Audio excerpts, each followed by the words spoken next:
All right. Hey, everyone. Thanks for joining. We've got a little bit of a teaser video up so that you guys get a sense of what we're going to talk about.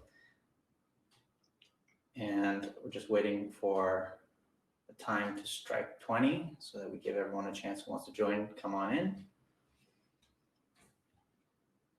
And feel free to just put in any comments and chats and we'll try and get to it.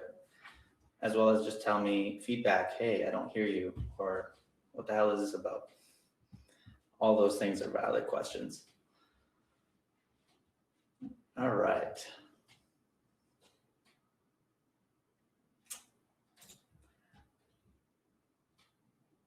Okay, so, well, thank you for joining, everyone. My name is Nima. I'm the CEO of Foresight Analytics and Xmatic Inc. And I'm here to talk to you guys a little bit about self-driving cars, while at the same time talk to you about why that's such a hard problem to solve and how it's led us to Foresight, which is not a self-driving car company, but kind of related. So this was a Mercedes Sprinter van. This is a 2016 year model, self-driving at the same level as a Tesla Model S. Back in 2016, our team was working on aftermarket self-driving technology. So this is a kit that you would add to an existing vehicle and it would upgrade it to a level 2 autonomous vehicle for the highway. And it worked by adding actuators to both the brake pedal and to the steering wheel, as well as an electronic control module for the gas, and as well as a brain/camera unit, which is mounted to the windshield here. And we tried to really work on this technology and make it adaptable and commercially viable. And so we approached a number of customers saying, hey, this is a really cool technology you can add to your existing cars, but they were having some serious troubles using this. And the reason was that they couldn't insure this product. So I know a lot of people like to talk about autonomous vehicles and their regulatory frameworks. Just know that regulatory frameworks are one side of the problem. Actually having an insurance company who wants to insure your self-driving car is an entirely other problem. And that's really kind of what struck us as a surprise. So what we realized is that insurance companies were just completely unable to handle self-driving car technology.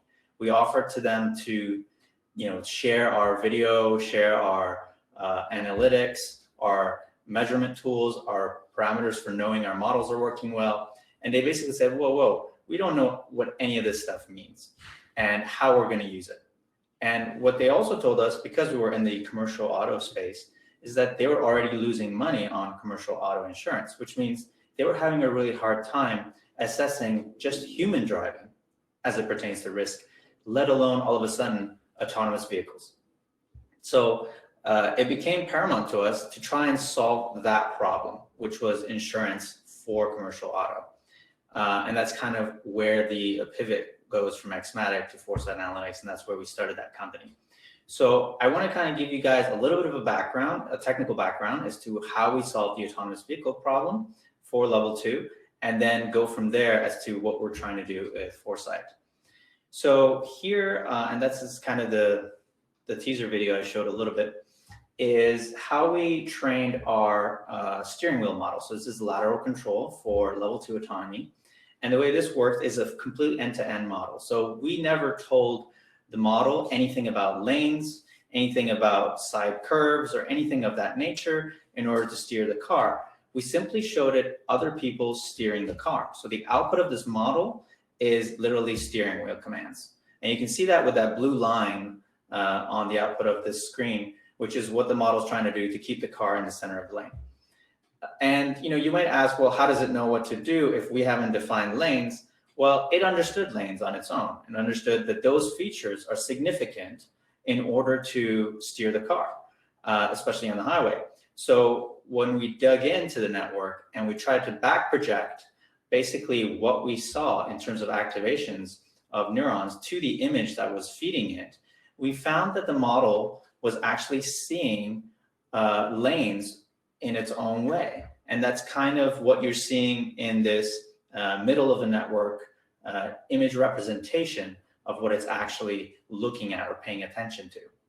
And so it's seeing these black things as lane marks, and it's kind of like, ooh, I'm scared of black things. I'm going to avoid them all the time.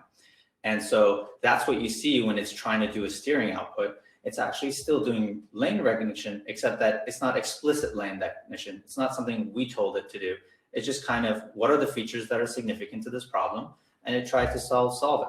So that's one example of it. That's for our lateral control. And the other one was actually around what we call longitudinal control, and what you might call braking and gas. So here you can see it's a little bit harder to kind of decipher what you're looking at, but essentially what you're looking at is object recognition as taught by braking and gas. So essentially, what is an object? It's not something that I define by drawing a box around a car or a person or a curb. It's simply whatever other humans while driving press the brake for or let the gas off because of. So in other words, it's a much more general understanding of what an object is and how significant it is to the task of driving is left up to the network to decide. So here you can see again with our projection of trying to visualize what's happening with the middle layers of our network is that you can see that sort of the ground right underneath the car is what's lighting up. That's what's making the network pay attention. And what you can see here is that the network doesn't care about how high the car is. It doesn't try to encode the shape of the top of the car, because if you think about it, it doesn't actually matter how high the car is as far as you trying to stop for it. It's where it's landing on the ground. And fundamentally, that's what it's seeing, and that's what it's reflecting in its activation of the neurons. So when you come up to a car, what you see is sort of the ground underneath the car and sort of where the bumper is light up. And that's what makes the network press the brake. And you can see this little bar on the side. That's the network trying to press the brake to try and avoid hitting this vehicle. And so it's a much more general understanding of objects. It doesn't require for us to essentially label and classify every single thing that might be in the way, from raccoons to tipped over garbage bins to cars and pedestrians. All these things all have a sort of map in this network, and it's auto feature detection. So we're not telling it what features to look for. It's quite powerful and it generalizes really well. But what's really even more important is that how can you use this network to improve the system? So when we try to improve the system, what we would do is run our networks in the background while the car was driving, even if the human was driving. And we would compare what does the person do versus what is the network trying to do. So if the person is trying to press the brake and the network is like, no, I'm not trying to press the brake, that right there was a learning experience. And so we would take those learning experiences and try to improve the network with it by showing it, no, this is what you have to do. And over time, we saw an improvement, but then we saw a flattening of the improvement. And so you might wonder, why didn't it start to flatten out? Well, the learning experiences, those differences between what the network thought and what essentially the person did, were not always cases of a person making a mistake or the network making a mistake and the person catching it. Sometimes it was actually the person making a mistake and the network was catching them. So it became quite noisy, not to know really which way the network should be adjusted and the weights should be adjusted in order to improve, because really we're getting to a noise level. So this kind of made us think about this. Well, yes, we're trying to build a self-driving car. That's pretty cool. But at the same time, what we're also building is a driver monitoring system at the same time. So we're catching mistakes. If the network is good enough and detecting what to do, particularly in these kind of confined situations, such as highway driving or straight road driving, you start to realize that you can actually develop a network that does a better job in terms of anticipating, in terms of pressing the brake, in terms of keeping the vehicle in the lane, than even a person does. So we started using our networks as a means of understanding how did a person actually drive on a performance basis. So like, what is their risk of trying to get into an accident if they press the brake really late, or if they steer the car over the lanes a lot? These are all kind of indicators of bad driving, so to speak. So this is what drew us to essentially the solution you see at Foresight Analytics. So I'll just pause here for a second. If there's any questions about what's going on here, I'd be happy to kind of address them and then go further into Foresight Analytics and what we're doing with these networks. So I've got one here from Mark. How smart is a neural network? It's super small. Like it's, if you compare to some of the stuff that say Tesla has or Waymo has, or even Uber, our networks are tremendously small. They run on essentially the equivalent of your laptop 680 graphics card included Intel kind of machine. We had a TX2, which was like a really old NVIDIA chip that was able to run both the steering and the sort of longitudinal model.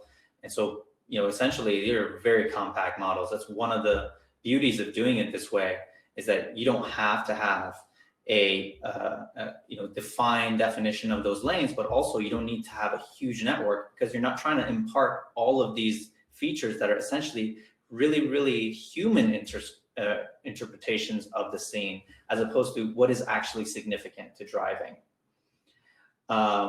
So that this is a, you know, kind of an important distinction between the two. And then I have another question here from Mark. How much training do you have to do to build your model to perform as well in a parse? So really, like, how does it compare? We would constantly benchmark against Tesla, and that was our sort of go-to benchmark. And we regularly kept up with that up until 2019. You know, from there on, their computation just massively jumped. And so there was very little way we could squeeze all of those same feature recognitions into the tiny, tiny little models that we made. But it is very much in par with like a 2018 or early 2019 Tesla Model S. I'm talking about the software versions, not the actual cars. So here you have sort of what the approach is to try and solve that self-driving car problem.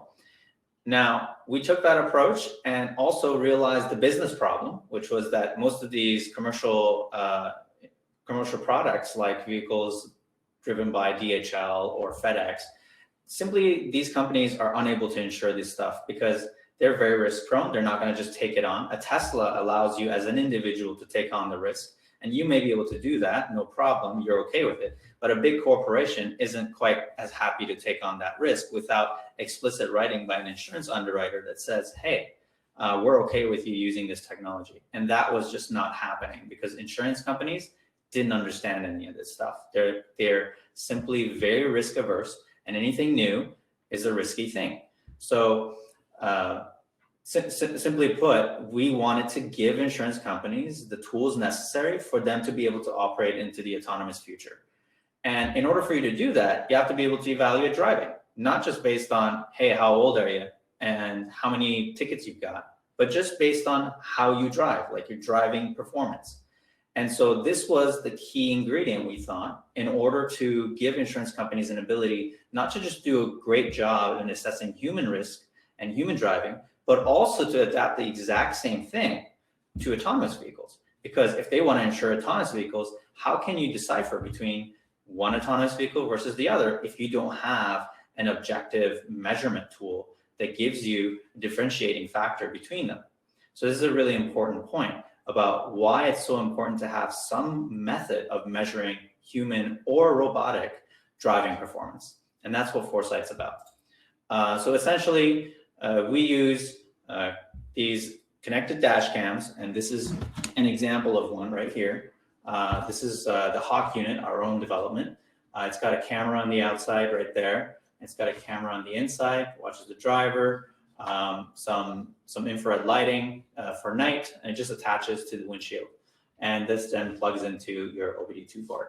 So essentially, this device gets connected to your commercial fleet's vehicle, and that data gets transmitted not just to the fleet themselves, but also to the insurance underwriter underneath. And then what we're going to be able to do is use all of that data to do really granular assessment of risk.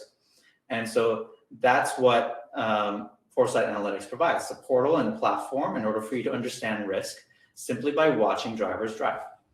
And so, as I mentioned, it starts with on-the-edge compute.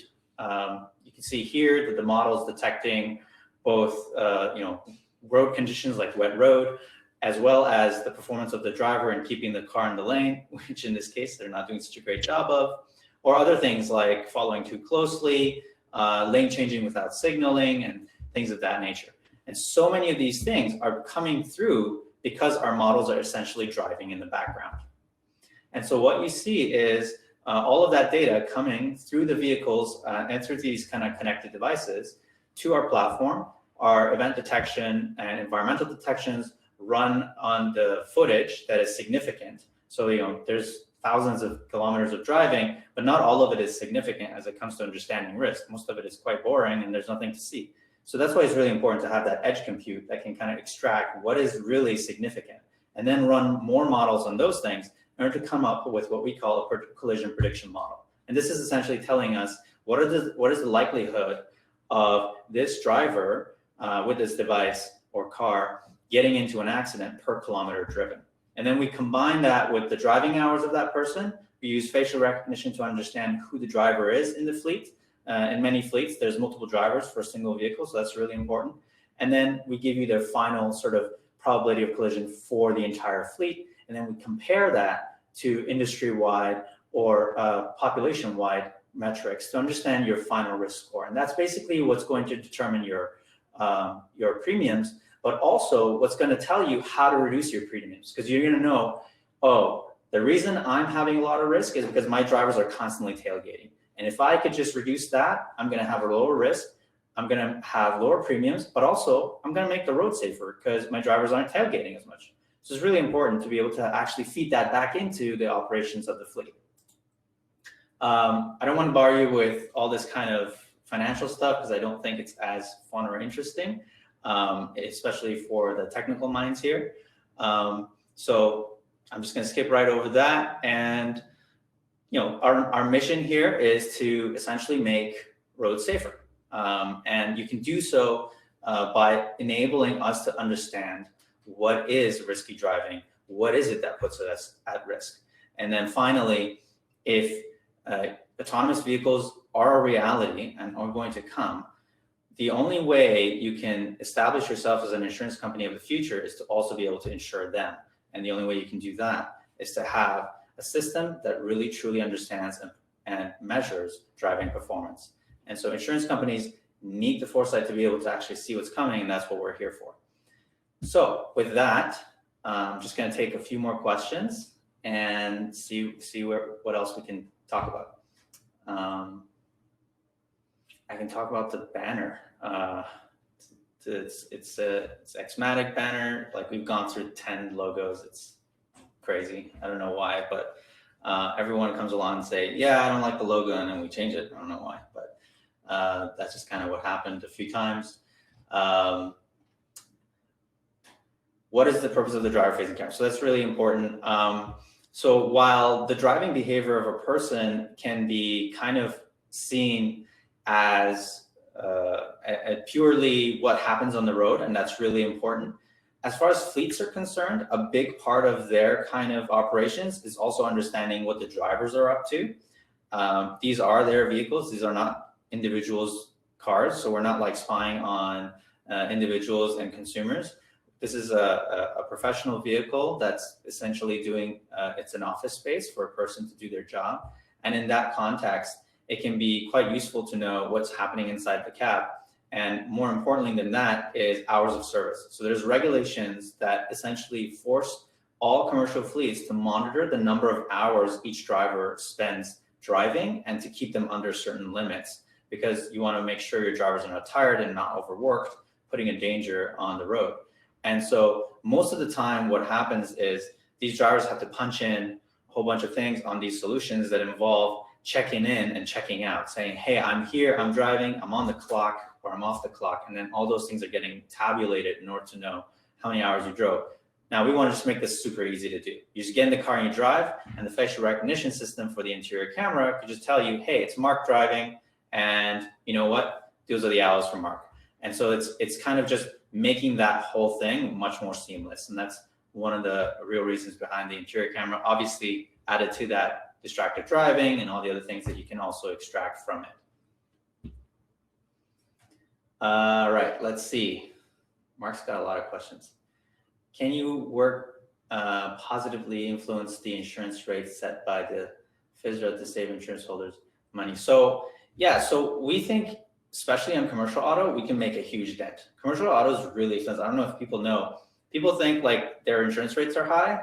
Take a look at a taxi fleet. If you think your insurance rates are high, taxi fleets sometimes pay up to $11,000 per year in insurance. So it's mind-boggling. If you could just get them 10% off, that's more than the price of any like connected solution for that entire year. So we think there's absolutely going to be a way to improve that. And the reason is this: even when your high-risk fleets, like a taxi, goes and tries to get insurance, and insurance says, hey, that's a high-risk fleet, we're going to give you the highest prices. Even from those guys, that pool, only about 5 to 10% ever claim any sort of costs. So there's a 90% of these guys who are not getting into any claims, who are not getting into any accidents, and they're still paying the $10,000, $11,000 per year. So if you could separate the 90% from the 10%, you could bring a massive savings to those guys who are paying really high prices and are not actually costing a lot for the claims. So we absolutely think there's a way. And FSRA is not actually the regulator for commercial auto. They're actually the regulator for individuals. So an important note about that. All right. We've got a question about what difficulties have you encountered since you pivoted from self-driving services to monitoring, evaluating self-drivers? One of the biggest issues we faced is essentially insurance companies and how archaic they are and how backwards they work. For them, in order for them to accept any fact, you have to realize an insurance company drives by looking in the rearview mirror. They don't have any predictability abilities. What they do is they say, what happened in the past? How much did it cost me? And how much do I got to charge now to cover what I think will continue to happen? That's their whole model. In order for that to work, you need like 7 years worth of data in the past. So for them to accept any new feature set, it takes them a very long time. So that's the biggest challenge. Selling to insurance is like one of the hardest things. So obviously that's a challenge to us, but we're also finding really cool, interesting new entrants into the insurance market who want to be innovative, who want to be underwriters of the future. And those guys, who do have enough capital to actually become an insurance company, are really happy to have a solution like this. So amongst the crowd, there's always a few who are quite innovative. So we're happy to see those guys. Is the driver-facing camera data used as ML input? Yeah, so the driver-facing stuff is like sort of our next year target. It's really interesting what we're able to do. One of the things we're looking at is, for example, blind spot checking. This is by marrying essentially what we extract from the interior camera with what's happening on the outside. So we see a lane change on the outside world. We see the vehicle actually doing a lane change. At the same time, we can check the inside camera and say, hey, did the person actually do a blind spot check? Or did they at least look at their rear view mirror when they did that? So you can marry those two things to understand how well the person is driving sort of to the next level. So the interior camera stuff can be quite powerful for that. And then you've got another question from Andrew. Will you help stop young men from paying more right off the start from young women? Yeah, you know what? That's absolutely one of the things we really care about. So insurance, it goes about trying to figure out your risk by using these really, really far features from the actual act of driving. There's the act of driving, and then there's you having a degree, or you being a woman, or you being a man, or you being a young person. All these things are really far features from the actual thing they're trying to predict. Yes, there's some correlation, like otherwise insurance would have been failing for a very long time, but the correlation is weak at best. So what we're saying is we're going to put a way better correlation here, and we're just going to judge you based on your driving, not based on your gender or your age. So absolutely, it's an important sort of like dimension of what we're trying to do. Does the camera work in the dark? So absolutely, the cameras are very sensitive, especially the exterior one. The interior one has an infrared light as well. So there, you don't see it, but there's actually a light that's shining the person's face and that's what's going to get reflected. And the camera is sensitive to IR light, so it's going to be able to pick up the interior camera, even though it's a dark scene. So yes, absolutely, that's a big part of it.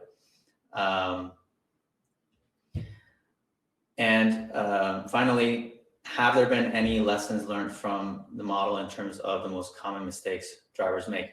You know what? One of the most common things drivers make a mistake on is essentially distracted driving, believe it or not. And by the way, we started detecting distracted driving without an interior camera, which was quite a feat and very hard to do. This was things like late starting. So late start is what is that? It means you came to a stop behind a vehicle. The vehicle ahead of you started going, and you're just kind of standing there for no reason. There's not a red light or anything. You're just standing there, and it takes you a while to get going. So that's actually an indicator that you're probably not paying attention. So we use that, and it's quite powerful. This is before we even looked at the interior camera. Now, the interior camera will tell you more reasons as to why the guy is distracted, but that's something we've learned. Distracted driving is really big. The other one is essentially what many would call road rage. When a person gets cut off or they think unjustifiably treated on the road, they tend to tailgate, and they tend to what we call virage in French, which means kind of swerving in and out of traffic. Those are the really high impact, high risk scenarios that lead to accidents on the road. So emotions, when they get involved in the actual task of driving, could really change your risk profile. I think that's gonna cover it. I hope this was helpful. Thank you everyone for joining me. This was exciting and interesting. Hopefully everyone got to take something away from it. Thank you again for everyone who joined and for coming on to Toronto Machine Learning Summit. This is an amazing time to be alive and in Toronto. Have a lovely evening.